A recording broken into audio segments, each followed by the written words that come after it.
What's up, preppers? Welcome back to another video. This weekend, I was lucky enough to be invited up to the home of Scottish Prepper 73. His channel's linked below. He's relatively new to YouTube.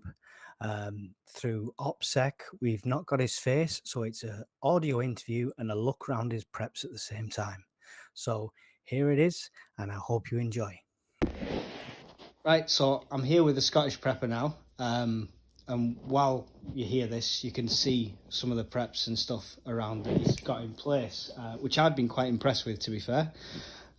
So I want to ask you first, the stupid question, it seems, but do you class yourself as a prepper? And I do the air quotes there. Is that the category you put yourself as? I class myself as somebody who wants to make life easy as possible for things that may happen that I can't predict. And you could call that prepping, you could call it common sense, you could call it. I think prepping and common sense go hand in hand. My job day to day is involved in basically risk assessing machinery failure. How likely is it going to fail and cause injury or harm within a prescribed period? And prepping's the same for me. How likely is a disaster to happen, or you might be caught short with money 1 month and you dip into your preps? Mm-hmm. And how realistic was it there was going to be a pandemic a couple of years ago and the shops were shutting down? Yeah. So, and you'll hear people saying, you know, your preppers or whatever you want to call themselves are adding to the burden of shops being empty. If anything, we stop that. Because if you buy a couple extra tins with a normal shop, it means if something goes wrong, you're not there clogging up the tills, you're not taking anything off the shelves, and you're helping people who haven't prepped. Yeah, I like that.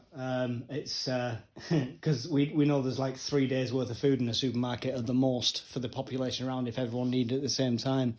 What would you say has made you go to the level that you're at? Because it's one thing to have extra cans in, some plaster in the sink and stuff like that. Is there a particular, was it COVID, or is there a particular thing you're prepping for? Like you really expect this is the most likely, so this is why you've upped your preps? Generic preps, but I've got concerns over the resiliency of the power grid. So part of my background in some of my courses at college would discuss resiliency of the power grid and the backbone specifically the grid.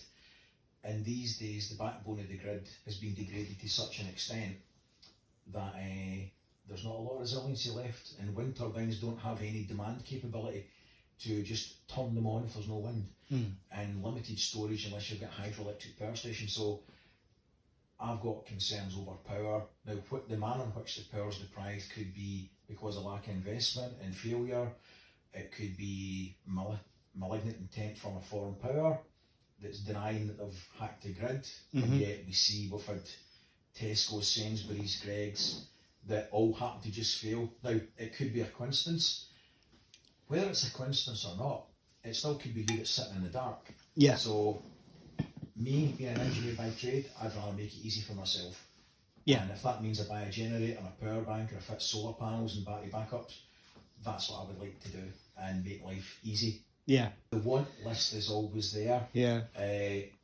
It's that happy line between need versus greed and living your life in fear or living your life normally, and trying to strike that happy balance. It makes me happy to know I've made reasonable preparations for my family, but I also don't want those preparations to impinge on being able to go holidays or live your life normally.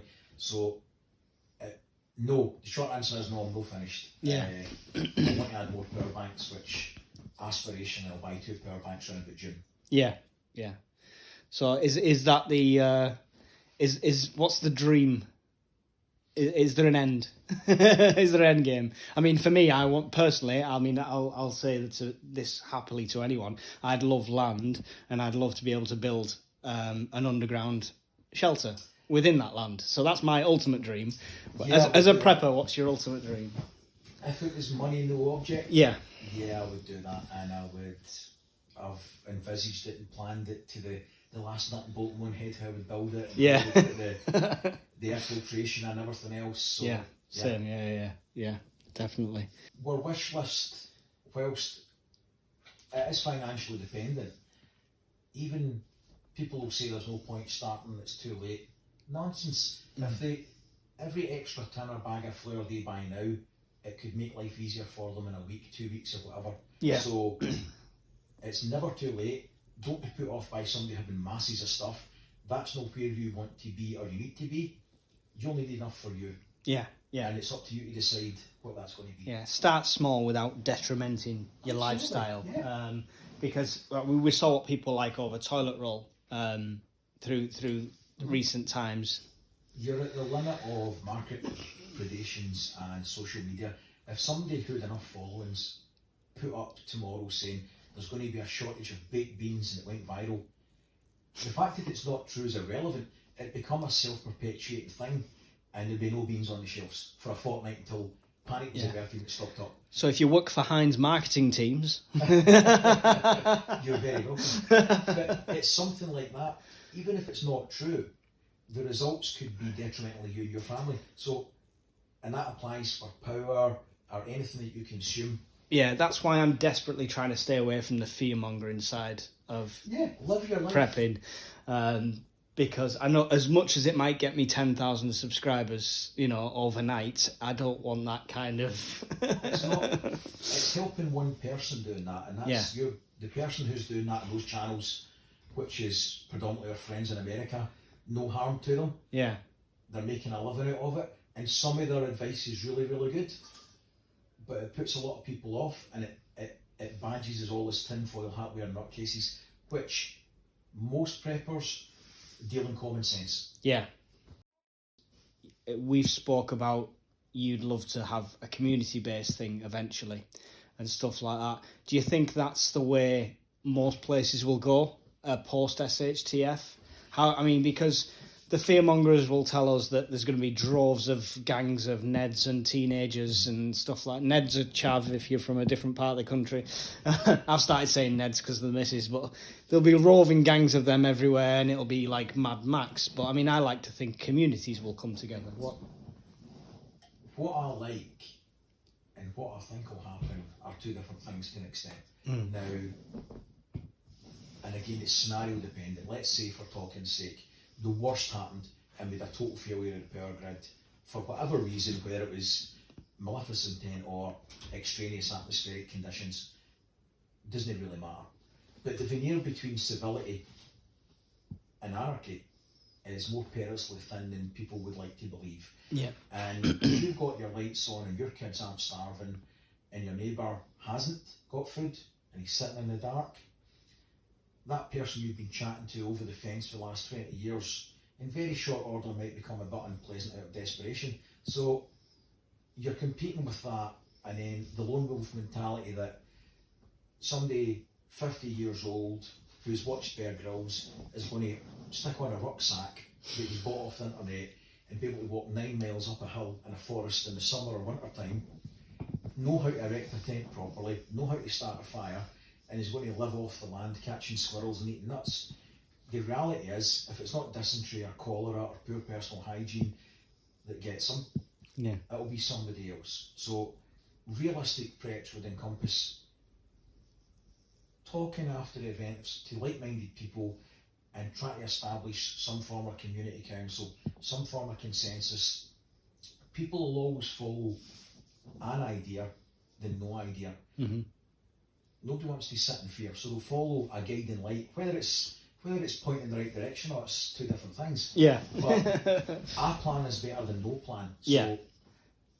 I would like to think you would have a local meeting of minds, explain to them nobody's coming, and offer some suggestions and try and get some sort of legitimacy to it by establishing a community council and go from there. Yeah. Yeah.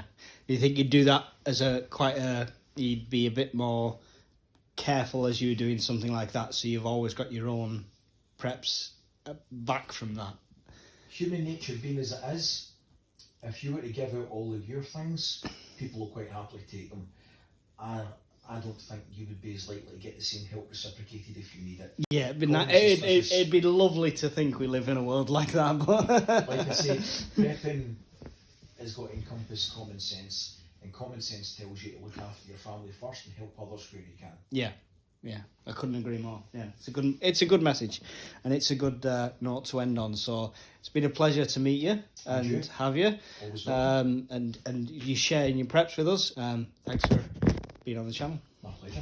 Cheers. And there we have it. Now, I did explain all the way through his system with his solar panels on the roof, charging the batteries, and he's got a trickle back on that. It's superb.